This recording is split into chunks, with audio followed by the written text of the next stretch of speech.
Good afternoon. Welcome to the Preservation Association of Lincoln Brown Bag Lecture Series. My name's Eileen Burkton. I'm the coordinator of these brown bags. Our lecture today is sponsored by Speedway Properties. If you're interested in these programs, you can join our membership. It's available online, preservelincoln.org. Our speaker today is Jim McKee. Jim is a lifelong Lincolnite. His great-grandparents pioneered in Lancaster County in the 1870s. Jim has a bachelor's degree from UNL and operates J and L Lee Company, publisher of regional books as well as the Coinery. Jim has written many articles and books on Lincoln and Nebraska history.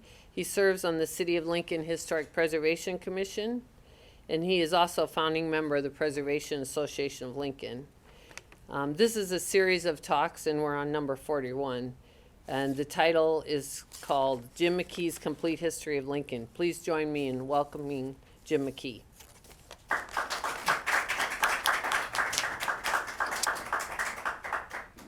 To start with, I'd like to remind people that this is from Matt Hansen's collection, this picture.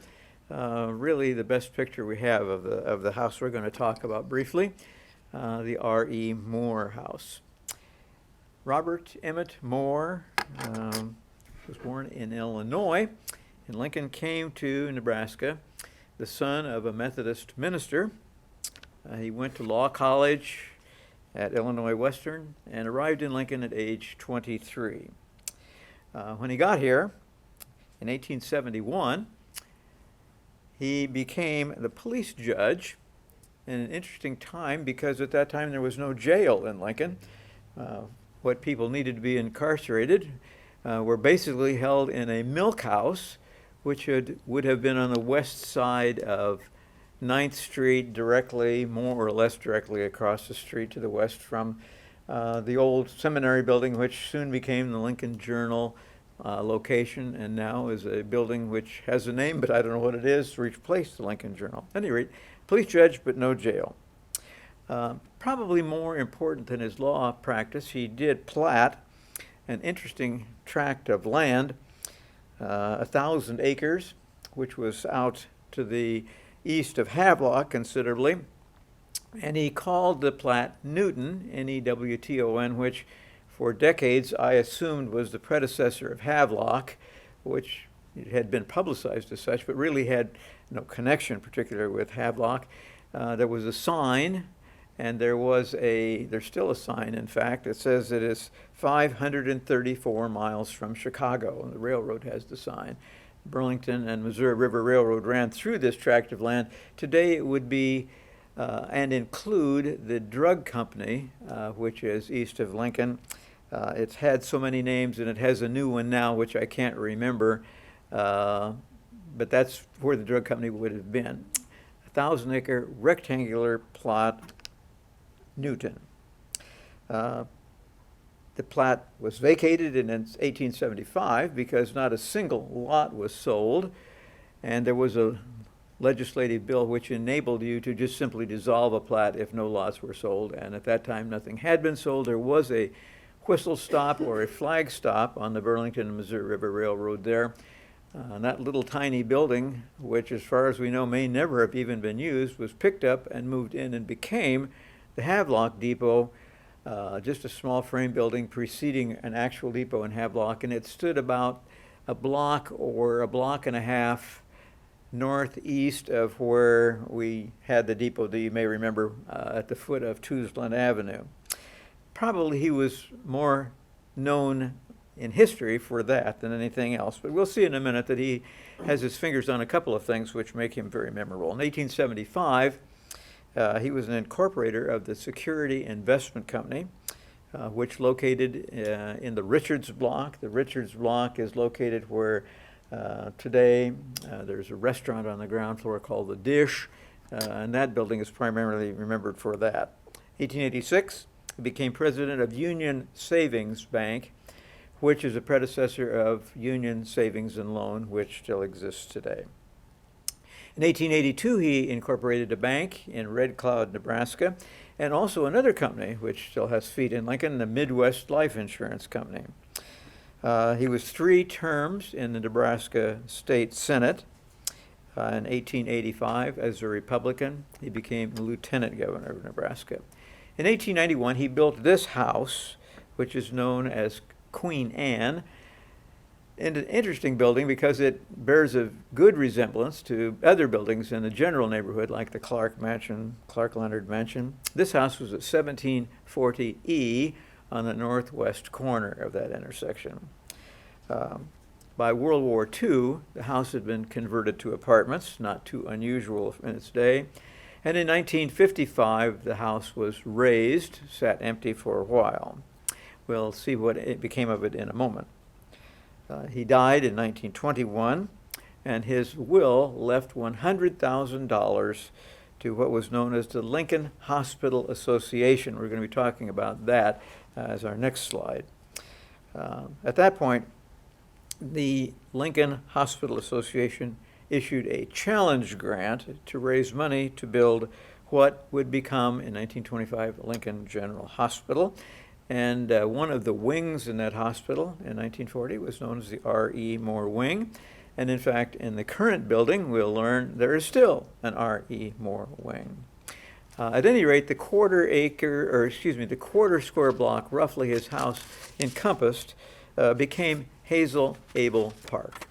Very nice little pocket park in that area, and greatly used in the neighborhood.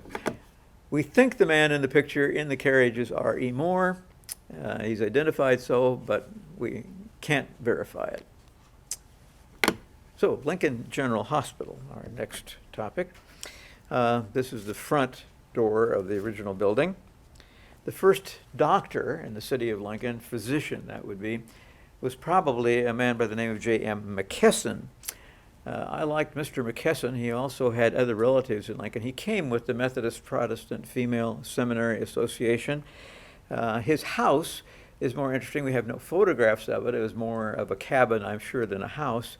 And it was located today, what would be best pictured as west of the Coliseum on the university campus and east of the football stadium. And if you can remember, that land in there is low-lying, and for a long time there was a baseball park, I think, Eileen, in that area, softball field, something like that. That's where his house was located. And as much as I know 40 or 50, and I'm looking at Eileen to see if I get a nod or a shake of the head, there were actually a tree or two supposedly left from his living in that area. He also, as a physician, performed the first surgery in the city of Lincoln. Unfortunately, it was not successful. He was not primarily here to practice medicine. He was more or less retired at that time. But a man came on the trail from the west who had suffered not just frostbite, but freezing of one, I believe, his leg. And he pleaded with Dr. McKesson to cut the leg off because he feared that he would die of gangrene.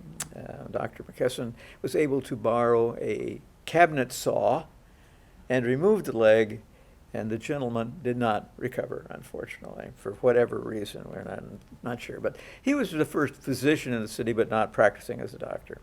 By 1873, there were listed 15 physicians in the city of Lincoln, but there was no hospital as such. And by 1880, there were 28 doctors or physicians in the city of Lincoln, and there is still no hospital. There were some very interesting physicians at that time. The one which we all remember, I think everybody in the room, but without knowing it, was Dr. B.L. Payne, P-A-I-N-E, who was the money behind Miller and Payne. His office was located on the south side of N Street between 12th and 13th in a house, and it existed there for a good long time. Another favorite of mine, a doctor, was Dr. Strasburger, who advertised in the city directory as being a physician, but he called himself, and this is a quote, an electrician. He was obviously giving you a shock before he even sent you the bill. He also listed part of what he did was hydrotherapy, which would be water cure.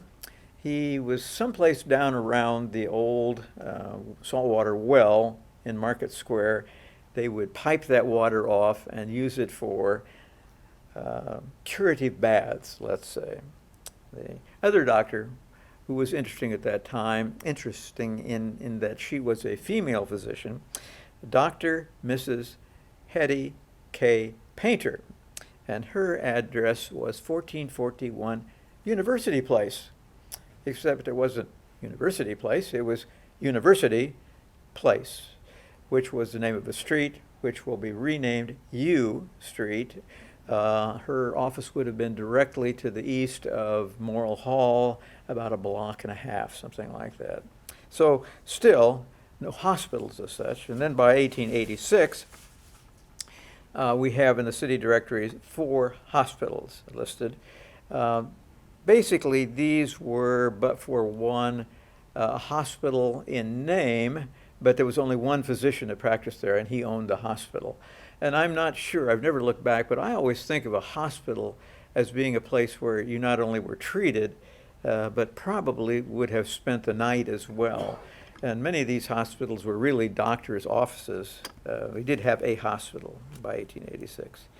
Then in 1901, by that time we actually had 3 what we would recognize as hospitals. St. Elizabeth Hospital, which had a different name for a long time, Tabitha Hospital, which was on 48th and Randolph, and Dr. Benjamin F. Bailey's Green Gables Sanitarium and Hospital, which was at 56th Street, and now is where Madonna has their facility. No longer, I guess we call it a rehabilitation hospital today. 1910, we will have the Lincoln Hospital Association formed, which I mentioned under Mr. R.E. Moore.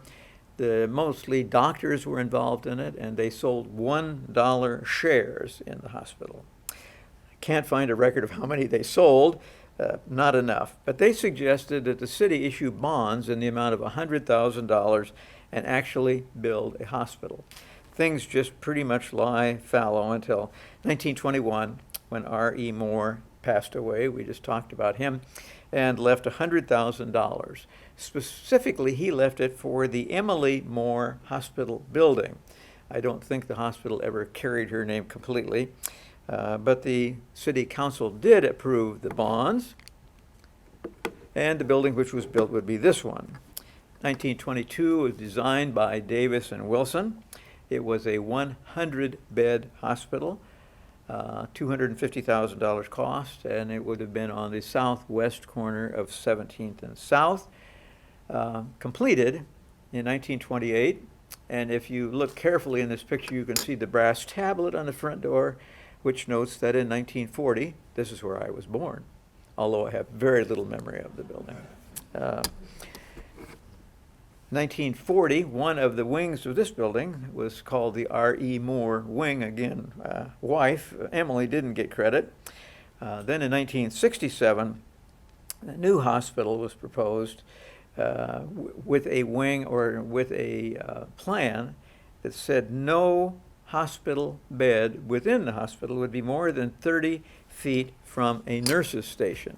And so the building we have today is that building, which replaced it. In 1997, Lincoln General Hospital was sold to Bryan Memorial Hospital for $37 million and renamed Bryan West, except it became confusing to many of us, and the Conoscente still, I believe, calls this Lincoln General Hospital, the new hospital which replaced it. But that building also has an R.E. Moore wing in it. So the building's name, in my estimation, still lives on. Some people insist that it's now Bryan West, but Bryan has so many campuses anymore that it's almost hard to figure out where you are unless you really call it Lincoln General. A picture which I would say absolutely no one in the room would recognize. About 1908, the block between 13th and 14th on P Street had 3 houses. There was a large house on the corner, which will be torn down, but 3 houses will be torn down to build what was known as the Globe Hotel. The 3 houses had an address of 1325 P Street, And it was not a tiny hotel at that. It was 160 rooms. This is the probably the check-in desk, if you will, or the registration desk in that hotel. Then in 1917, it had its name changed. This is the restaurant in it. And they changed the name to the Central Hotel, which pretty soon will get us confused because there was another Central Hotel on O Street, the building of which still stands on the south side of O Street, again between 13th and 14th. Its upper floors, as far as I know, have been empty for many, many decades. I do have some interesting pictures, which Art Dershin and I took upstairs when they were talking about trying to convert that Central Hotel into apartments, which never happened. This is the second floor of the Central Hotel, in which there was a restaurant. And it looks funny to look back at that day and age and see a restaurant on the second floor of a hotel. But if you stop to think about it, it's very common. The Cornhusker for years had a central or a second floor restaurant and still has second floor food facilities on it. This is the building, which now you may begin to recognize. The restaurant in 1932 moved from the second floor of the building down to the first floor of the building. And they said that when they moved down, that everything in the restaurant, their advertisement said everything was new except the cash register. They moved everything, only the cash register down. They also, in their advertisement in 1932, said they had the first electric waffle iron in the city of Lincoln. And evidently that was a big deal if they were buying an advertisement just for that. Then in 1939, the upper floors were not removed, but they no longer were considered a hotel. They were basically what they called a dormitory for the University of Nebraska, but it was not owned by or operated by the University of Nebraska. It was apparently just an independent dormitory. In the 1940s, another man came to Lincoln from Republican City. His name was Mike Tillman. This name will be familiar to many of you. He started out in Lincoln in the very early part of the 40s with several very small cafe restaurants around the city of Lincoln. Then in 1950, he will take the restaurant on the ground floor, which we see here of the Central Cafe, and turn it into Tillman's Cafeteria. And in fact, by golly, we will now tear the upper two floors off of the building, and it will become a two-floor building. Still, the address is 1325 P Street. And when he opened, he advertised box lunches for 95 cents, but doesn't tell you what was in them. But they have a restaurant, or in their cafeteria, you can get either a fried chicken dinner or a turkey dinner with mashed potatoes and cranberry sauce for 64 cents. By 1956, the Bishop cafeteria chain, which had cafeterias in Omaha, but in the Midwest primarily, came in and bought out Tillman's. At that time, Mike stayed in the cafeteria business, but most of us would never have eaten in his cafeterias because he operated them with other facilities. For example, he had a cafeteria for the employees at Elgin building on the university campus originally.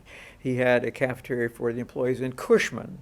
Woodman Insurance Company had a Tillman's cafeteria, but these were all more or less operated privately. By 1958, the only restaurant he had left was called the Wigwam, and it was in the Sharp building on 13th and N Streets. And I was in there once. I don't remember eating in it, but I remember the restaurants being there. Mike Tillman was my next door neighbor on Otto Street, and when he passed away, the Tillman's cafeterias and restaurants were all gone in the city of Lincoln. Then in 1975, this building, which we see at 1325 P, was torn down, and it became a beautiful alley between the Stewart building and the parking garage for the Stewart building apartments, then known as University Towers.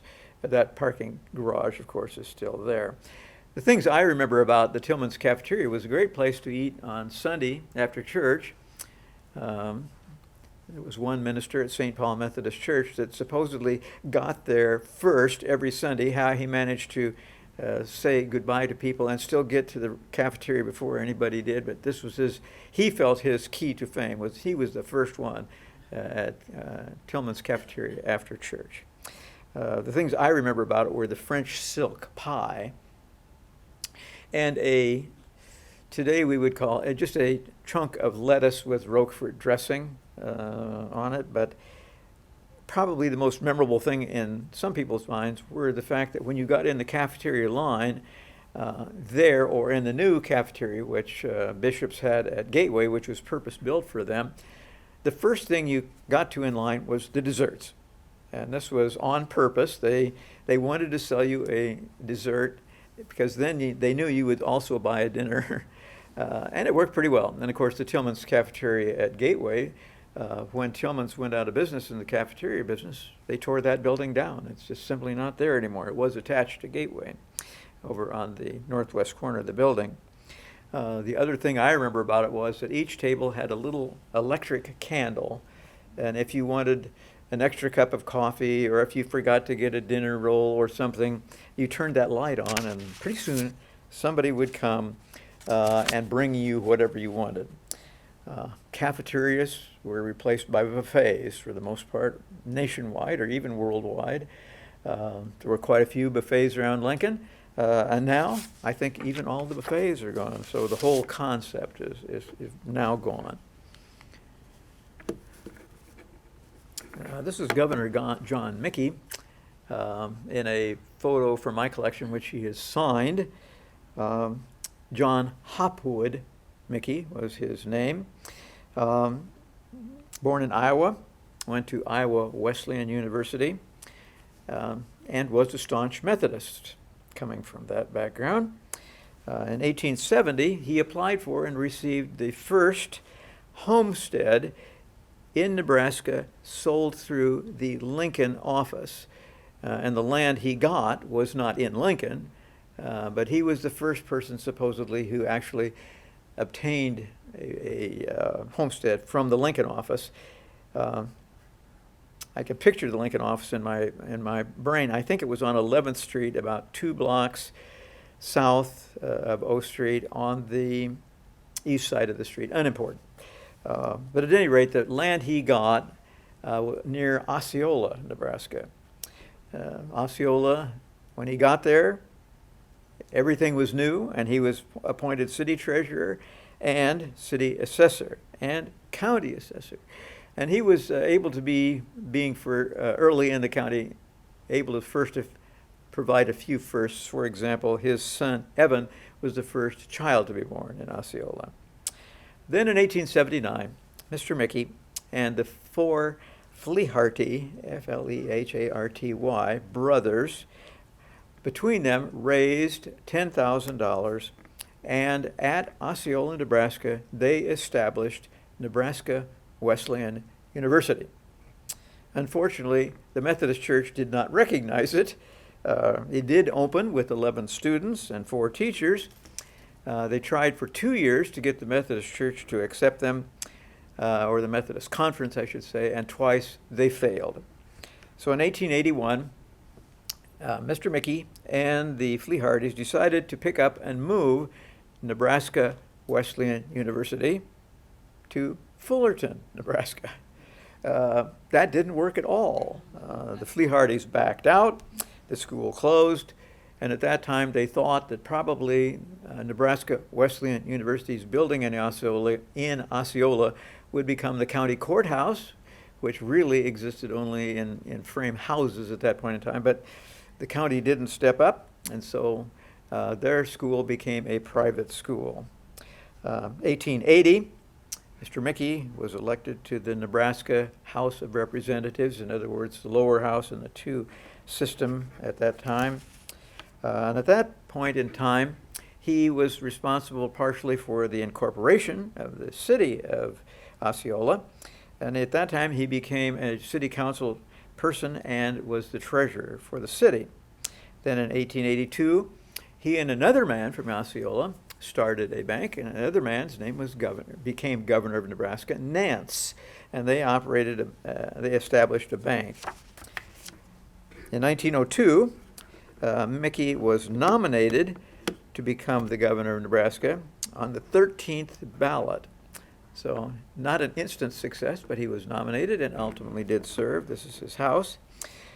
Then he was elected governor, and he became either the 13th governor or the 14th governor, or possibly the 17th governor of Nebraska, depending, first of all, whether you count the territorial governors, and then how you count people who were governors, skipped a term, and came back. Did that get counted as another number or not?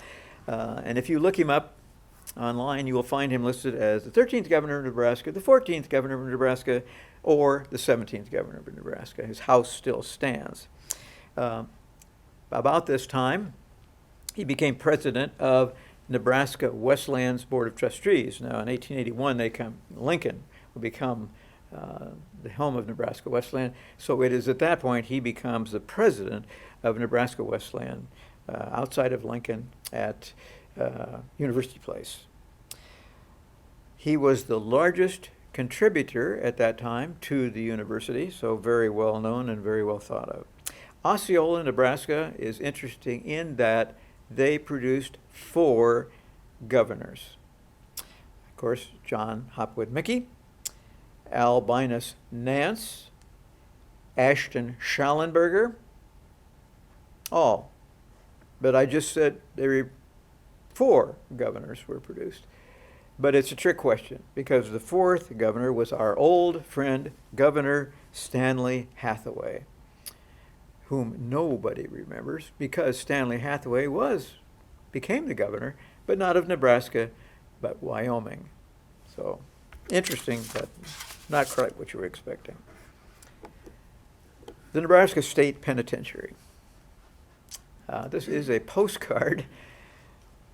Nebraska State Penitentiary. Well, the legislature, and this would be the territorial legislature, in 1856 approved the construction of a penitentiary for the territory to be located at least 1 mile from the square in Tekamah, Nebraska. It was never built and never mentioned. It was approved, but nothing happened. Now, at that point in time, convicts who were incarcerated and to be held by the state of Nebraska, there being no jail or penitentiary, they were held in county courts scattered throughout Nebraska. In 1860, the territory of Nebraska actually contracted with other states like Kansas and Missouri to house penitentiary inmates. Then in 1861, we are still a territory at that point. The territory contacted the federal government and asked them to provide funds to build a territorial penitentiary near the city of Bellevue. Nothing happened. Now, it's interesting timing, because at that time, during territoryhood, many, if not all, of the territorial expenses were footed by the federal government.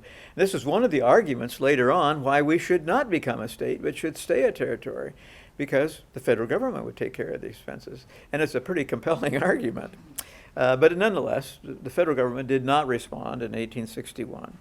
Then in 1864, specifically, the territory went back to the federal government and asked for $100,000 to build a penitentiary at an unspecified site. Again, the federal government completely ignored us. So we move into the statehood in 1867. Just as we moved, the territorial legislature approved $3,000 to provide pay to the counties for prisoners, and they would pay up to 30 cents a day for the counties to hold state, or at that time, territorial prisoners. 1867, William Donovan, and a man from Lincoln whose name we recognize, Captain Donovan, whose house was west, not very far from the Milk House, where the first jail in the city was. Captain Donovan's house was directly across the street from the seminary building, which became the site of the Lincoln Journal in the 1880s. And that would be the block which has Barry's Bar in it, just so you can relate to it. But since the streets at that, we moved from territory to state, the streets were not where they are today. The only street that is where it was then is O Street, basically. But anyway, William Donovan and a man by the name of George Hilton gave the state now of Nebraska 40 acres of land 2.5 miles south of the city of Lincoln for the construction of a penitentiary. And it was a gift that they did very purposefully. They wanted the prison, the penitentiary, so far from the city of Lincoln that if there was ever a riot or a breakout of prisoners, it would not affect the city at all. And it was so far away that they thought that would work. Well, the city just decided instead to build around the penitentiary, so it didn't really work too well. Also, the land proved not to be too tillable. It was very hilly. If you look at that land today, there's still a very sizable hill in it. So they didn't give up too much in that 40 acres of land. Then in 1868, now we're 1 year into statehood, 32,044 acres of land that the state owned, which had been given to them by the federal government, they sold that land to build a penitentiary in the city of Lincoln, or actually south of the city of Lincoln. It was an interesting concept because the prisoners would build the building, a concept which will kind of continue on in a way for quite a while. In 1868, there was a special session of the legislature which appropriated $5,000 for a temporary building to be built. And they also appropriated $312,000 then to build a building later on. The little building on the left, we think is probably that original building. On July 18th of 1868, 37 prisoners were accumulated from county jails in Nebraska and brought into the little building. Within a day, they escaped. It was rather an interesting escape. Basically, what they did was, and there were 10 of them that escaped of the 37. If you ever watched an old movie, you can figure out how they did it. They had a newspaper that they shoved under the door, and they discovered that the jailer had left the key in the lock. So from the inside, they knocked the key out of the door onto the paper, pulled the paper back through, unlocked the door, and left. The newspapers of the day don't tell us exactly how many of the prisoners they recaptured. There is an indication that maybe they didn't get them all, but they weren't very careful counters. So the little building is going to live on for a long time. The next building will come left, and those two buildings will stay within the compounds of the state penitentiary for decades under many different uses. Now, why didn't we get a picture there? Let's see that. Ah, there we go. There it pops up. This is a guard standing on top of the tower looking out. 1870, the building will be built by W.H.B. Stout. The firm was Jameson and Stout, and they begin contracting and building the building. And what they did was they again hired prisoners from the state to build the building. They had the contract, but they hired their help, if you will, from the prisoners' population. They paid the prisoners, or they paid the state, I should say, for the prisoners 42 cents a day. The prisoners were allowed to go out to the quarry and quarry the stone, which was fairly near Bennett, Nebraska. The quarry is still there, but been inactive for a long, long time. The reason they chose that stone was not because it was exceptional stone, but rather that quarry was on the Midland Pacific Railroad.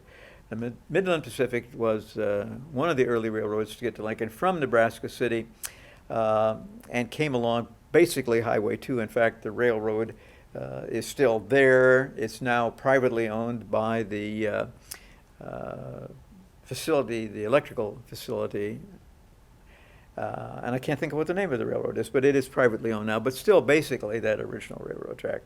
So they used that stone, brought the stone to, and then the prisoners themselves also laid up the stone to build the building, or the walls around it primarily. Here we can see a guard standing up on top. It is a rubble wall foundation or a stone wall, so not very, very well laid up. Part of it, the tower here, is laid up a little bit later, and you can see the rubble wall on the right-hand side. The warden's house was built into the inside of the building, which proved to be a mistake, most probably. It encompassed about 5 acres of land. And interestingly enough, you can see in this point, partly it has an iron pipe railing around it, which will ultimately go all the way around. And inside of the property will later have the stone cemented over, stuccoed over sort of, so that a prisoner couldn't climb the walls. Also, they will build up on the inside. There's a walkway around it you can see here, but they will construct a brick parapet almost about 3 feet tall, so that the guards could stand on top of this and be behind the brick wall, and then with their weapons they could completely control and, if necessary, shoot down into the yard, if you will. There was about a 36-inch wide gap between the interior wall and the exterior wall. So the concrete pad, the top of that, was easy to walk on between the 4 guard towers. The idea was that they would then have this interesting cavity between the interior and exterior wall, nearly a yard, which they would fill with crushed rock. And what would be the idea of that is hard to envision at first. We know that the interior and exterior walls both went below grade about 4 feet, but here you have a area which you fill with crushed rock. The idea would be that if a prisoner then tried to knock a hole in the wall on the inside, that this crushed rock would all simply come down and fill in the area he's trying to escape from. He would not produce a hole even into the exterior wall at all. The people of the day called that a whoosh wall. And that supposedly is the sound that would be made of the crushed rock filling in the hole. Whether there's any truth to that or not, I don't know. But we do know that nobody ever punched a hole in the wall and got through it. It worked very well in that regard. We had escapes all the time, but they went right through the sally port and right through the gates. No problem. But they did not escape through the wall itself. This is the north elevation of the building. The warden's quarters by this time will be in that central portion of the building, which is 1 story tall, taller than the rest of the building. 1882, they said that they had room for 320 prisoners, and they had planned to build additional housing inside, 242 man cells. At this point in time, Mr. Stout, W.H.B. Stout, signed another contract granting him the ability to hire the convicts for 12 years.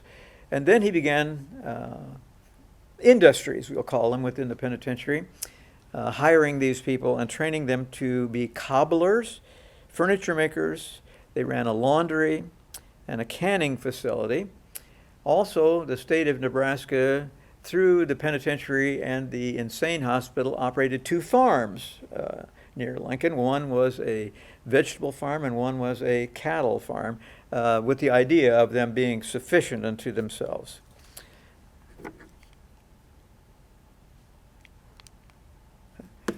Aerial view. Now in this picture at the bottom you'll see a sidewalk leading from that 4-story to the new warden's house.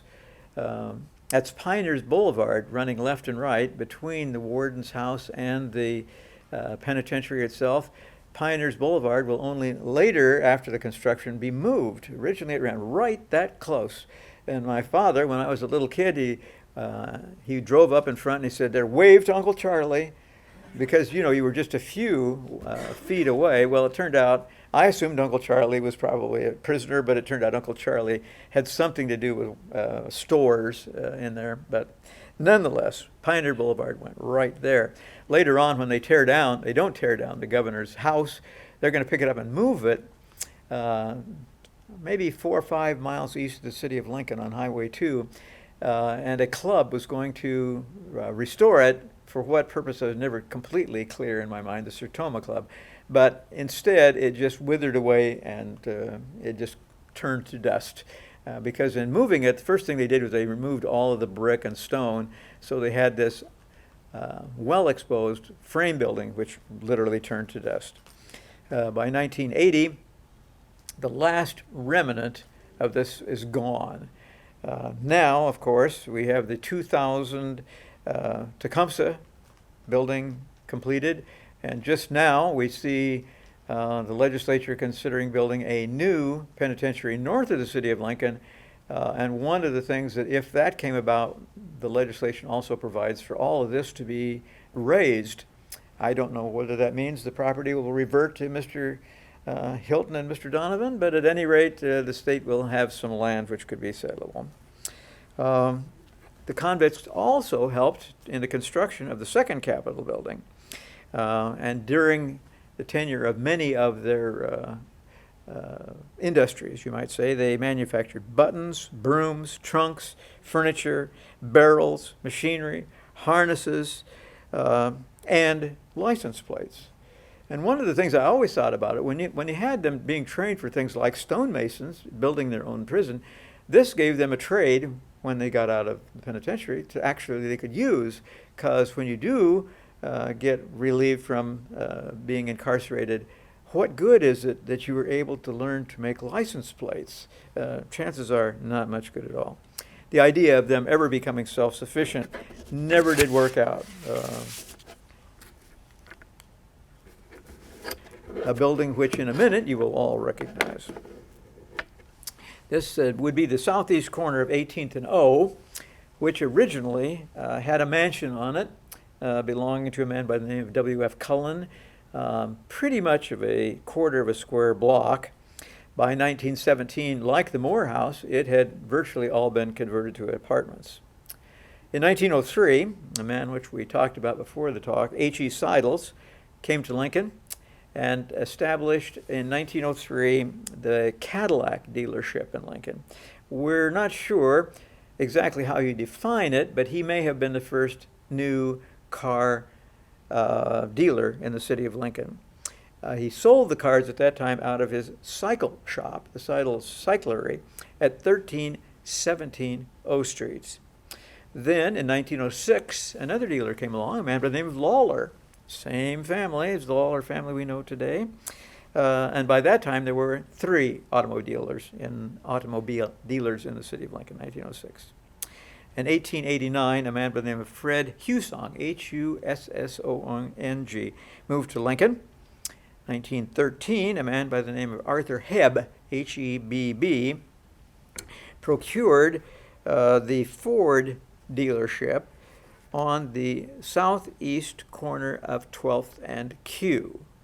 That building is still there, 2 stories tall. It's directly catty corner from the Lead Center.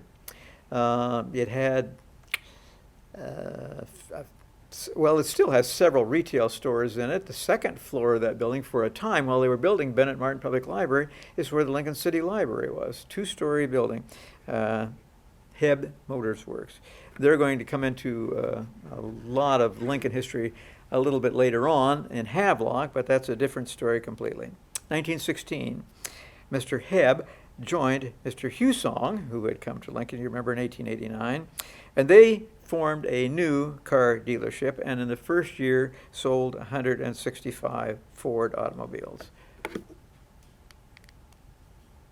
There's the building in completion, and although it doesn't look like it's big enough, you recognize this building most probably. Still, we're on the northeast corner of 18th and O Streets.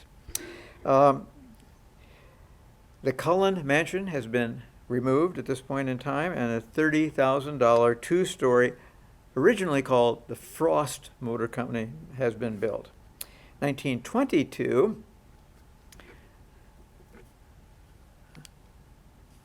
there's the building as you'll recognize it. We'll leave that for a minute. 1922, have to kind of get your head around this one a little bit. They doubled the size of the building, and it's still the Hussong Ford Company. And at that point in time, the southeast corner of 18th and O, that's where N Street Liquors is today. I always like to give you someplace you know exactly what I'm talking about, N Street Liquors, on O Street, 18th and O. The southeast corner where that is, it became, now stop and think, it became Duto Chevrolet. Okay, it's going to become later White Motors, but forget that. Duto is in fact not located there but across the street. 1935, the Ford dealership will move out of this building and move to 1345 M Street. This is the building which still extant, had a lot of car dealers in and out of it, and it's next to a car repair facility, and that is, I think, the half block that one of the places they're considering for the Lincoln Convention Center. That's where Ford moved to, and at that point in time, Duto moved from the southeast corner over across the street into the northeast corner of 18th Avenue, as we see it in this picture here. Then in the 1980s, Duto will pick up and move to Pine Lake Road, way south of the city of Lincoln. And up until this point in time, literally all the car dealers in Lincoln were all downtown Lincoln. But that's true of a lot of businesses. Virtually all of the physicians were downtown Lincoln, too. But 1980s, Duto moves out.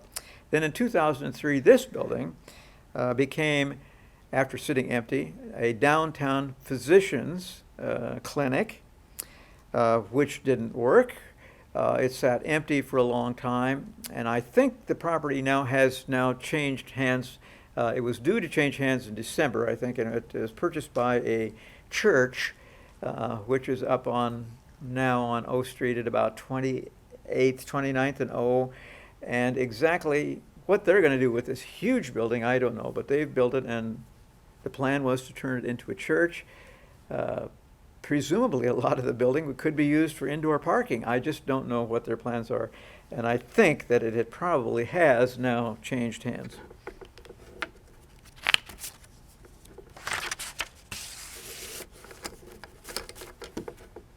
In 1867, there was the first Masonic lodge built in Nebraska. It was at Omaha. And one of the members was Governor Robert Furnace. In 1868, the Masons formed Lincoln Lodge 19 and were offered lots by the Capital Commission, but they did not accept those lots, interestingly. In fact, this was the same legislation which offered churches lots in the city of Lincoln. I believe churches were offered 3 lots in 1867 by the Capital Commission. 10 of them accepted, and I believe all of the lodges were offered 1 lot, and I don't believe any of the lodges ever accepted any of that land. In 1883, a 3-story building here, more or less. This is right next to the building on the corner, but on the corner where we see a 1-story building on the right here, the Masonic Hall will be built, 1883, and atop it was a 2,000-pound bell, which among other things was used to call the volunteer fire department into service. Now, if you were sitting in your chair on the sidewalk on the west side of the street looking east at this building, you would have been literally where the volunteer fire department was. Then, September the 16th of 1889, 1:30 in the morning, right next to this building on the right-hand side was where the Masonic Temple was, and directly east of it, Gordon, I apologize, I didn't give you very many good pictures for this. We do have great pictures, but the building on the right-hand side was where the Masonic Temple was. It caught fire because right next to it, and interceding between it and St. Paul Methodist Church, or the Old Stone Church, as was usually called at that time, Jacob North caught on fire. Jacob North was a small building between those 2 buildings. And at that time, it was probably very highly flammable because printing ink was almost all oil-based, and between print jobs, they would clean off the presses with something like white gas. So it was lots of stuff stored in it. It was very flammable. And supposedly, a man who was at the place where the volunteer fire department met and where they kept the fire engine and the horses was sitting out in front of the building looking down the alley, which would have been left of this 3-story building we see here, and he sees a ball of fire come out of the back of Jacob North. literally the building explodes. So he's the first one to see it. Jacob North will, of course, be burned to the ground almost immediately. The Masonic temple on the corner will catch fire and burn. The old stone church, later St. Paul's, will catch fire only because it has wooden rafters which come down underneath the roof, and the building is of stone, but the end of the rafters apparently caught on fire. The fire department, thinking the stone building was not going to catch fire, ignored it. The fire went up the rafters into and burned down that building, burned down Jacob North, and also burned down the Masonic temple on the corner. It was my assumption for decades that the building on the corner then survived, as we see it over here, as a one-story building, Christensen Home Appliances, but no. Again, Matt Hansen has a series of photographs which show that land is completely to the ground. He completely destroyed that building. And with it, of course, it also took the upper floors of that building in which the Lincoln City Library was located. City Library will move temporarily over to the Oliver Theater building at 13th and P Streets, and then they will begin building again. Next building for the Scottish Rite will be, and the Scottish Rite was also in that building. They're going to move, the Scottish Rite and the Masons will move over to the insurance company building on the southeast corner of 15th and O, which had been a bank building and a savings and loan institution. They'll move into there while their new buildings are being built. By 1915, there are 17 Masonic organizational units within the city of Lincoln, Havelock, College View, and so forth. They went then to what's known as Block 92, which is bordered by L, M, 15th, and 16th, where the old Burr, B-U-R-R mansion and some other houses were located. Ellery Davis will design this new building. And also, the building is built by Olson Construction Company. They will later add an east wing in 1923. Then in 1935, the Masonic Lodge will move into their new home over at 17th and L. Both of those buildings, the Scottish Rite Temple and the Masonic Temple, are on the National Register of Historic Buildings. And although there's a little more to be said about that, we have reached the end of today, I believe, pretty closely, and maybe time for a few questions or corrections. Robert. Question. Where did R.E. Moore create his wealth? Where did who create his Where did R.E. Moore create R.E. Moore, primarily real estate. He was an attorney, but primarily real estate. As near as I can determine, that's where he made most of his He money. came to Lincoln. He just decided. R.E. Moore came to Lincoln with some money, but obviously did very well after he got here. And Ed, can you expand on that any? Only he had enough to build a fabulous colonnade at Wyuka for his grave, and also that he and his wife had 2 infant daughters who died in infancy, so they had no successor heirs. And I think all the money came to the lovely monument at Wyuka and a hospital. Very good. Okay. I have something here that says he was a self-made millionaire, and that his, Self-made real estate millionaire or something. Yeah. and just of note that his father had spent some time with Abraham Lincoln when he was 18. Very good. So he did rather well. Another question, Robert? I have a question for you on this whoosh rock. Oh, yeah. I had this is almost a first-hand account. When I was in private practice. But not incarcerated. No. And that's, as they always say about medicine, well, the patient died, well, that's why they call it the practice of medicine.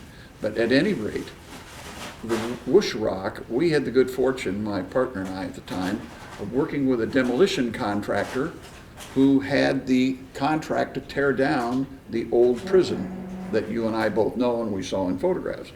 And he's the first person who ever mentioned the word whoosh rock. And he just came in kind of complaining vociferously about this material that was a surprise to him. And the prison, of course, the prison officials wouldn't have known anything about it because it was a 100-year-old building or whatever. Completely covered up, yeah. Yeah, and it would not have been crushed rock.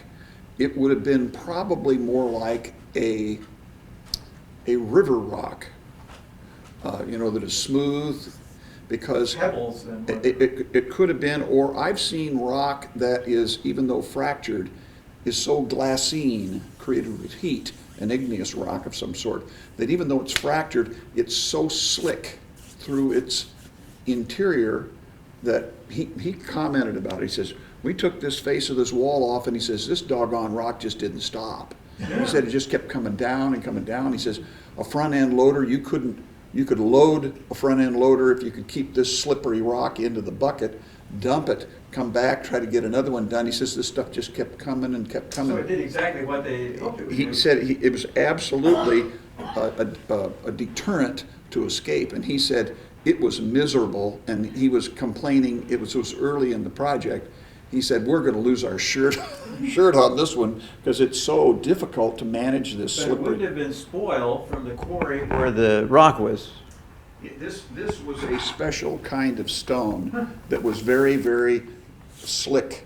And whether they were pebbles that were rounded or whether they were this glassine kind of rock that I've seen that is real slick in its composition, it just kept coming out of the wall, and he says you just couldn't stop Well, it. and I read at the time that some of that stone, and I thought they were talking about the building stone, but maybe they were talking about these pebbles, was moved to a not a quarry, but a creek side, almost north of Pioneers Boulevard, and it's just full of junk today. There's a lot of if you know where Speedway Motors used to be on Van Dorn, this would have been northwest of there about half a mile. And it's full of spoil, including thousands of pallets and all sorts of junk. And I had heard that and near to the west of the baseball diamond is where a lot of that stone, which I assumed was building stone, but maybe it was the whoosh rock, was moved in, probably still there then. And what would we do with it? I don't know where they wasted this material or where their dump site was, but I do remember this fellow who was superintendent of the demolition. He said taking down the walls is no problem. He says this whoosh rock is just horrid, and he just hated having to deal with it. And he says we can't control it. He says you break a hole and the stuff just spills out like water. It's a little bit like the guy who had the contract to demolish the old YMCA building on the northeast corner of 13th and P. He said he lost money on it because what he didn't realize when he made the bid, which I can't remember what it was, he didn't realize that all the interior walls were reinforced load-bearing walls, and he said it cost him double what he got to tear the building down. A huge amount of rebar. Exactly. And I've said later that would have been if there had been an atomic bomb, that's where you'd want to have been, in the YMCA. I don't remember the floors. That's very interesting. Also, whoosh rock, It was a real thing. I'd like to see some of it, and he always claimed he'd bring some in to show us what it was, but we never saw any. well, if it's where I think it was, it's probably still there then. In one of the two dumps directly west of Sherman Field, and some of it there on the north side, north of Van Dorn, in that area. And if you look at it when you fly into Lincoln, you can see it's just a dump. Yeah, it is. I know what Yeah. you mean. Okay.